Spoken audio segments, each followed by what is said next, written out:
Hi everybody, this is Christy. I am the Intimate Warrior. I thank you so much for stopping by, and as always, I send you love. So I wanted to take the time to share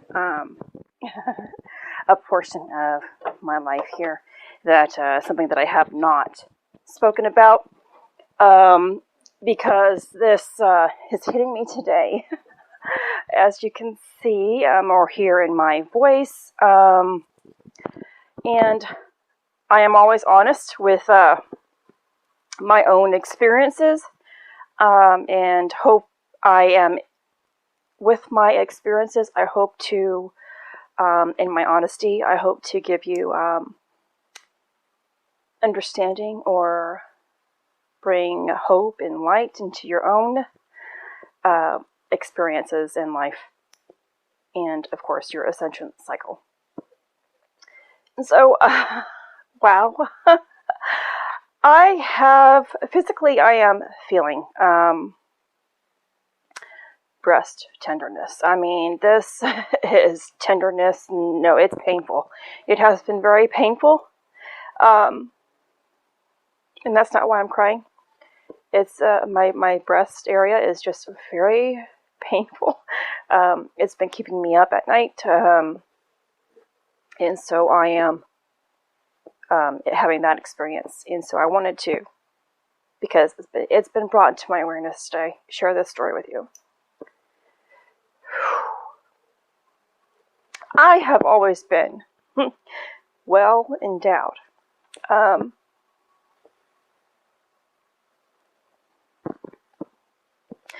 And it's something that I have not liked about me.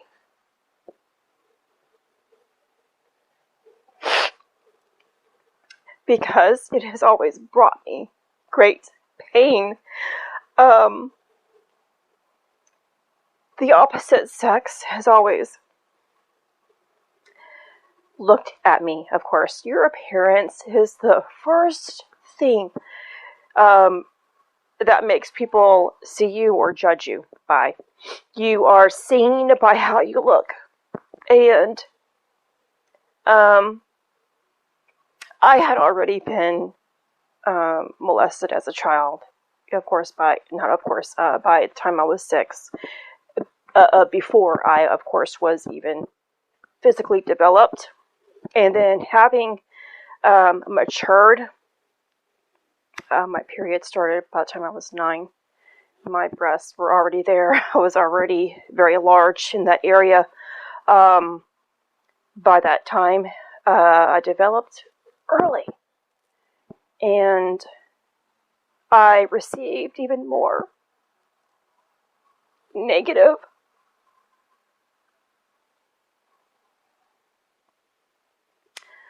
attraction by the opposite sex, but also by even the same sex being judged and labeled because of my physical appearance. Wow, I didn't think this was going to be this difficult. It is 10 o'clock in my location. And so I have disliked my appearance all of my life because of the attraction that I would get from either opposite or same sex. The judgment, the eyes, the looks that I would get. And I would always feel as if I was liked because of how endowed, or I was hated because of how endowed. And it's contributed to who I became in my life.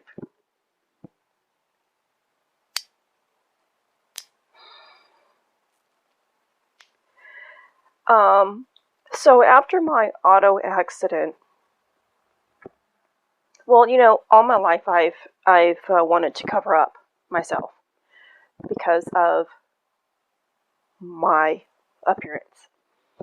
wearing over clothes that are too big, being more, I can't even think of the word, modest in my clothing. And then sometimes, I got to the point of, well, I feel very beautiful. And then I try wearing something a little more form-fitting. And of course, I would get a negative response. Or not a negative response, I would receive more attention. And I didn't know how to deal with that attention. So I would stop. So it was, hit and miss, or I felt as if I couldn't win. I would be judged for covering up, and then of course judged for not covering up. It was crazy. So of course that also contributed to lots of my mental state, of course, emotional state, and a physical appearance. So whether or not I was, my weight has always fluctuated throughout my lifetime. And of course, that is our appearance fluctuates weight-wise, depending on, of course, our own personal ascension cycle in general. So keep that in mind as well. And so after my auto accident, I was probably about 150 pounds. And I think I was, who knows, I was very large still at that point. And of course, my back was hurt. My neck and shoulders were hurt in my accident. And when I heard from one doctor that I had extremely large breasts, and perhaps a breast reduction would assist in my back issues from the car accident. Oh, my mind. I was like, oh, yes, I can get rid of something. I can try to get rid of this hump, these humps that I've detested all of my life. And what kill two birds with one stone, get rid of my back issues, which of course was false, and then have smaller breasts and not be looked at for these things. Well, I eventually was able to get a reduction, I think after a year, and I really only decided to have this reduction because I was in a depressed state to begin with. I remember laying in bed. I had a miscarriage and got the phone call because I had been denied a couple of times previously through insurance, that is, for my reduction, and I got the call. I guess it was the third time from my doctor's office saying they finally got the approval. And I was like, yeah, let's do it. But I wasn't in the proper mindset at that very moment because I was depressed and I was upset. And I didn't think about it properly again. And I'm not sure I would have made the decision had I not been so depressed about what had just recently happened. I also grew up a few times cutting myself. Every time that I would go through something that brought me anguish or abused, I would abuse myself physically and cut my arms and hurt myself, preferably over hurting other people. So I ended up having a reduction, and it's been one of the worst decisions of my life. That's something that here I am, of course, going through again. Healing myself through that. And I have scars that hurt all the time. And I am not I don't feel as if it was a very successful reduction. And of course, not of course, like you guys would know, but I am still large breasted. I am still large in the area here. Of course, when I lose weight, lots and lots of weight, my breasts, of course, go down. And women, you know how this is, where we lose our breast area. The breast is the first area to gain weight and lose weight. I am here today, now. I feel after my reduction, I have felt like a monster, even after the reduction, because of the scars and the appearance of it. So I got the reduction, but the reduction, if you're going through insurance, just takes care of reduction. They, I guess, depending on the doctor you go to, mine chose not to really make me look like a supermodel, if you will. Just took care of the procedure. And so many times when I am looking in my appearance, I see someone who is like a Frankenstein, if you will. So I judge myself now, even more so, I think, than when I was actually very large. And so now here I am.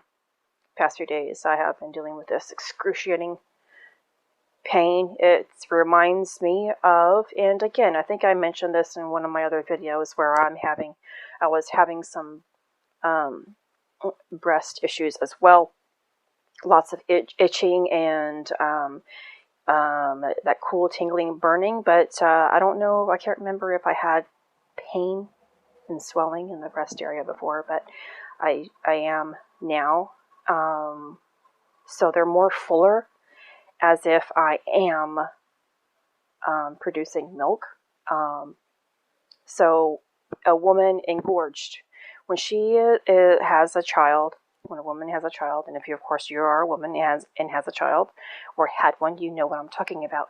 You, if you don't pump or feed your child, it becomes engorged with milk, and it becomes very, very painful. That's what it feels like, especially at night. So, I just wanted to share that portion of my journey, and really let you guys hear my honesty about my own imperfections, and hopefully that you can be honest with lots of imperfections within your own life. And it's not that you have to tell people. That's not what honesty is about. Honesty to yourself about whether the harm that you have caused yourself, because every single thing that we do in our life, our thoughts, our emotions, our speech, our actions, is a form, an attack, if you will, or the opposite. It's either we are hating ourselves or loving ourselves with everything that we do. Even though it affects other people, we're doing ourselves the most harm. And when we are honest about it, when our mind and our heart actually knows and forgives ourselves, we're able to move on from that. So here I am at this level. When we are really reaching, originally man and woman were designed as one unit. That's what this is about. Man and woman being unified as one source, because that is what God is. Both man and woman, both husband and wife, both God and goddess, as one. So we go to this original time where God is this one unit of Adam. Adam, or originally being designed as man and woman, unified, was able to or could procreate as is. No need for an opposite. But because of the division of it, you have a woman here in this 3D reality of Earth, and a man separate who can unify themselves in the sexual act to procreate. Now, we're always trying to get back to the original design and perfection. And in doing so, you're going to have to come to terms or understand what milk and honey is.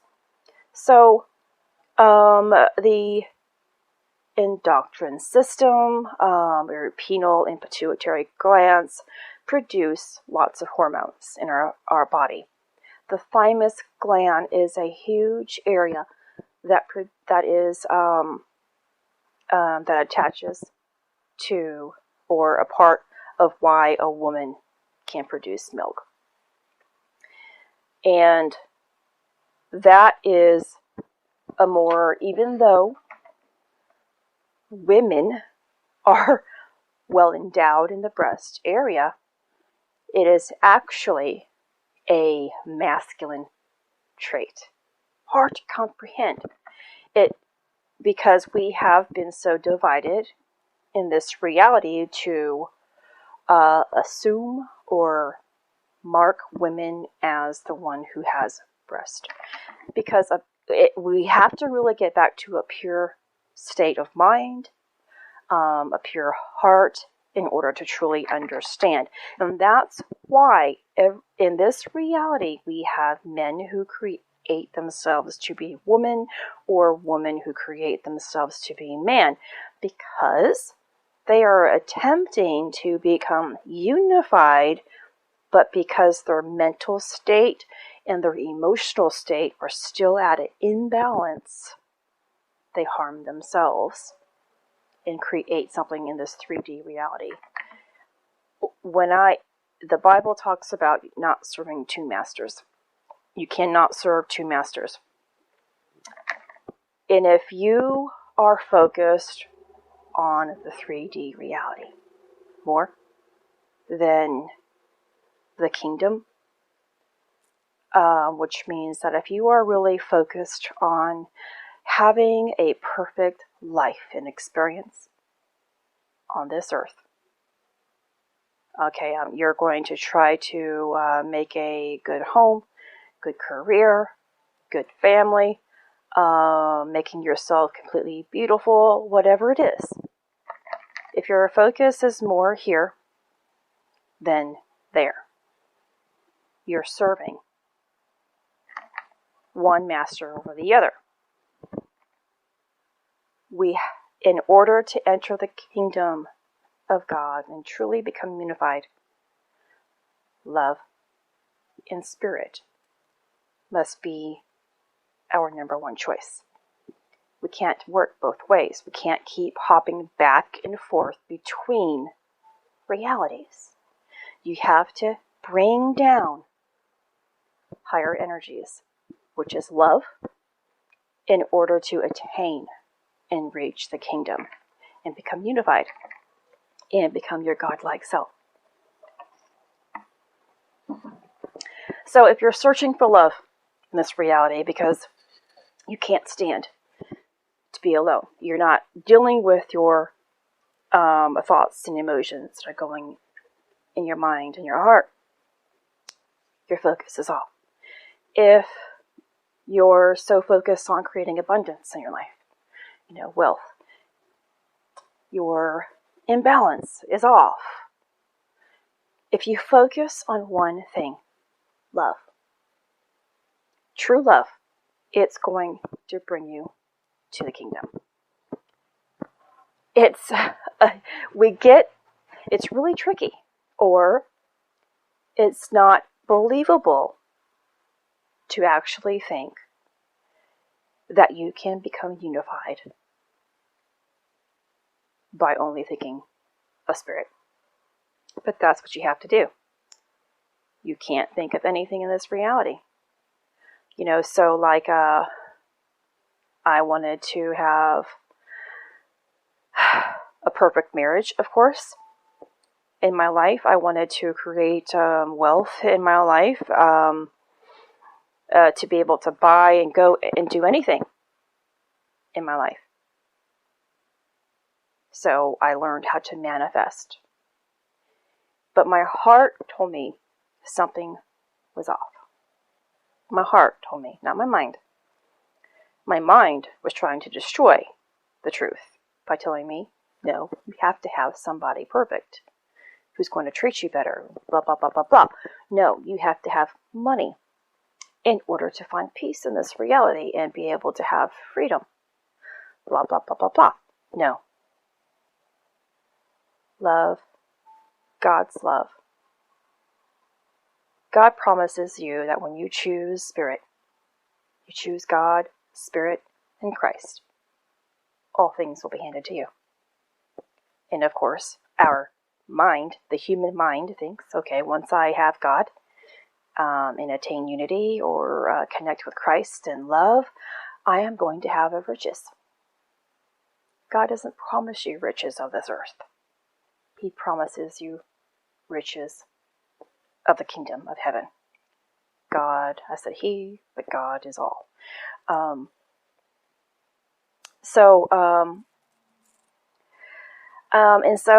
Going back to breast or milk, you know, the purpose of the milk is to feed, especially in this reality. The milk is what feeds the child. Every single thing milk contains every single thing that the child or the baby needs. It nourishes the baby. It nourishes life. And although Eve, her name, Chaya, means life, again, the breast area is a part of that masculine energy. Although it may seem that it's feminine, but it is still feminine. It's the masculine and feminine united as one. And so I just wanted to share this with you. My story, my emotions, my experience, and my past experience that has gotten me here today. And, you know, because God says that he will, or the Bible mentions the land that's flowing with milk and honey. This is, of course, a part of the pituitary and the pineal gland.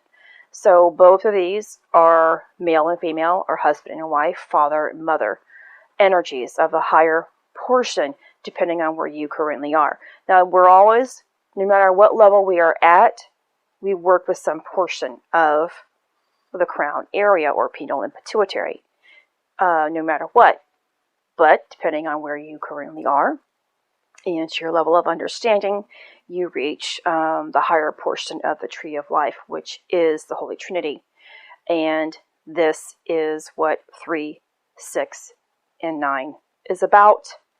And incorporating all of those together, or unifying oneself through the 3, 6, and 9.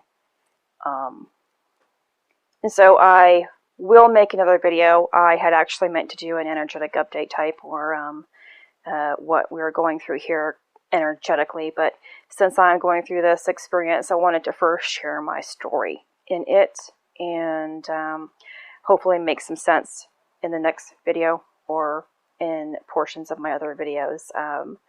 So I'm going to leave it at this today, and I hope you guys have great appreciation for this video and all of my videos.